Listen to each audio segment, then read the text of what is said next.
discussion that Hillary Clinton had in India earlier this week has gotten a lot of attention. She is still explaining the reasons for why she lost, and she enumerates it this way. Let's listen. His whole campaign, Make America Great Again, was looking backwards. You know, you didn't like black people getting rights. You don't like women, you know, getting jobs. You don't want, you know, see that Indian American succeeding more than you are. Remarkable. And what do you she think? is a delight.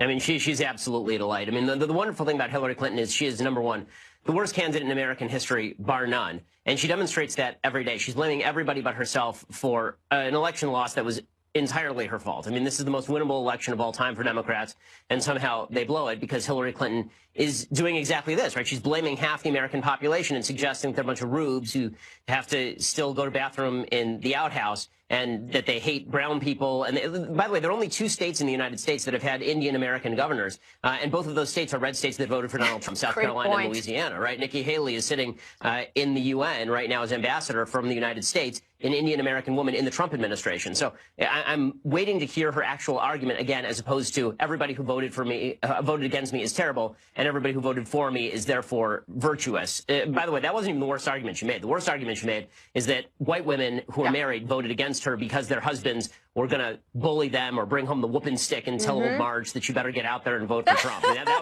was the most ridiculous argument. That was a doozy. In fact, you know, I want to show one. You've been getting a lot of messages. I've been getting a lot of messages about that one because we played it last night. Jennifer Kirst tweeted this. I voted for him because I believed in him. I knew he was our country's last best hope. I have 3 children, and I knew we were headed in the wrong direction. My husband lost faith in him before the election and didn't believe he could win. I'm the one who said, watch. And I was right. I have, you know, probably 50 messages like that in my Twitter account, Ben. Again, for all of the feminists out there who say that women are fully capable of making autonomous decisions, I ask you, why are you not condemning Hillary Clinton today for suggesting that married women are not capable of making those autonomous decisions? By the way, statistically speaking, none of this makes sense. The reality is the reason why married people tend to vote Republican more often than non-married people is because married people are a self-selected group who tend to be more conservative and tend to be more religious, number one. And number two, marriage does change you because now you have to start thinking about kids. You have to start thinking about how much money you want to save on taxes. You have to start thinking about where you send your kids to school.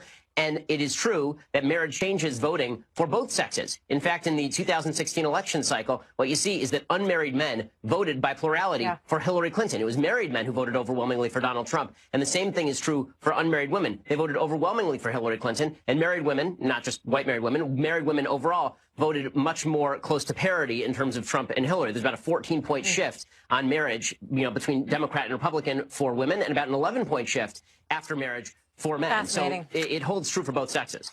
Ben, thank you. Always good to see you. Ben Shapiro, thanks for being here. Thanks a lot.